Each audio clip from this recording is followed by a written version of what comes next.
Aloha, cupcakes. So when I was doing the last video for this skateboard, I managed to just completely forgot to video while I was doing the pinstripes. So making up for it. So I'm adding the purple metallic on top of purple metal flakes. Fortunately, the gold pinstripes gives me a little bit of a contrast so I can almost see what I'm doing. I had to tweak the video a little bit so you can see what I'm doing. And if I'm really, really lucky, when it's done and the clear coat goes on, there will be enough of a distinction that you can actually tell that I did what I'm doing. I got a 50-50 on that one. I guess I'll probably post another video once the clear coat is done. That'll most likely just be a short. I don't think that needs a full video. So one of the things that I am working with here, and this is something that I've been kind of working a little bit more now that I started videoing what I'm doing, where I don't move the skateboard around as much as I would if I wasn't filming. Now, what that means is that I have to mimic the movements of the brush on each side a little more accurately than I normally would do. There's less freedom for me to try to screw around with it. Now, since I have the inexplicable ability to paint both forwards and backwards and upside down and right side up, it changes how I do things. And it gets me to rethink things. And after my last couple of videos, I realized that that is extremely unorthodox activity from even some of the best pinstripers.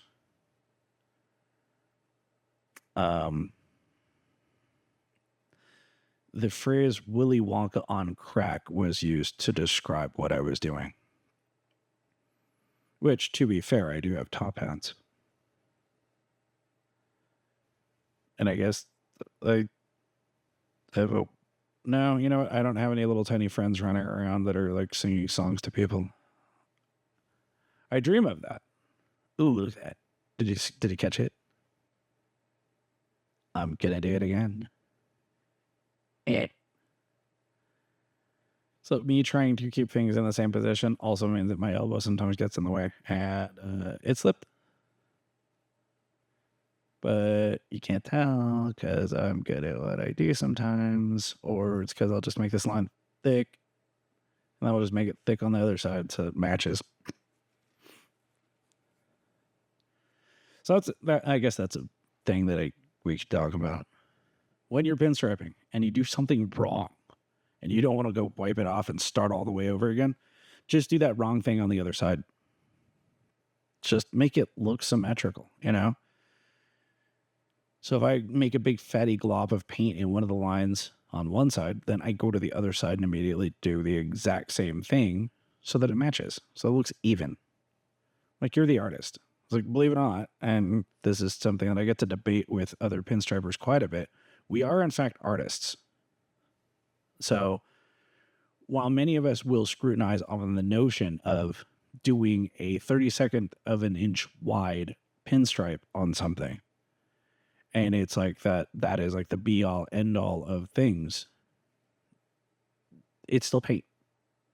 This is still a paintbrush. This is still an art form. So unless you're doing like OEM restoration, because the OEMs don't even typically carry a pinstriper around anymore, not since the 30s, so it's been, recent, then you are pretty much doing this as an art form. This is decoration. Like it's an abstract art. We're not trying to create something that looks like something. We're not worried about our shading and our juxtaposition of what we're doing. We're really just putting lines on things. And if you paid attention to what had happened when Mr. Kenny Howard started off with this stuff, he was just covering up the chips that were in the noses of some of the bombers that were around back then. It was a means of using art to cover up the damage that was done to those cars. So all that other stuff where you're looking at these flawless incarnations of whatever it is that you're trying to do, it's like, I guess that's cool if you can do it. I just, I mean, I guess if you're actually fixing something, like a lot of us over the years, we will find ourselves doing those Coke machines, because a lot of people like to have those things restored. And yeah, that's a very specific type of thing. Like it's specific paint, it's a specific font, it is all those things. Yeah, that's when that stuff matters. But if you're doing something like this, congratulations, this is artwork. Do whatever you want. And whenever someone tells you that your design is wrong or you didn't do something right, they're not the artist, you are. Now, there's a whole lot of words in my vocabulary that I use when people tell me things like that. There's this thing, though, it's called community guidelines that prevents me from saying them in most of social media. Just the same, though. I mean, you're the artist. Do the thing. Do, like, you're trying to, one, you have to be able to pull the line in a way that your hand allows for you to do. So some of these lines that I pull, especially like some of these ones where it starts off in a sharp turn and then pulls into a straighter line, that is something that my hand allows me to do. Not everyone's will, or not everyone's going to know how to control the brush well enough to do those things. Or when I pull into like right here where I'm just getting that tiny little sharp corner in between these two other lines, that may be the single most tedious thing for you to do because of the way your wrist is built. I mean, for many years, I was walking around and quietly popping freaking Motrin and wearing wrist braces because there was a piece of bone that wasn't where it was supposed to be in my wrist. And for those years, like, I honestly questioned every day if I was going to continue on doing this. I mean, one, because my pinky would twitch. So that was always fun whenever you're trying to do a straight line. And all of a sudden there's this little like glitch in the middle of the line that you're just like, oh, I guess my hand did that thing again. And eventually that became part of my design for certain things. I knew exactly when my hand was going to twitch, so I would intentionally leave a spot where it would happen so that I could make a design there.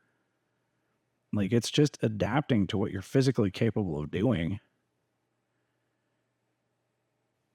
And I think that a lot of us forget that not everybody's built the same.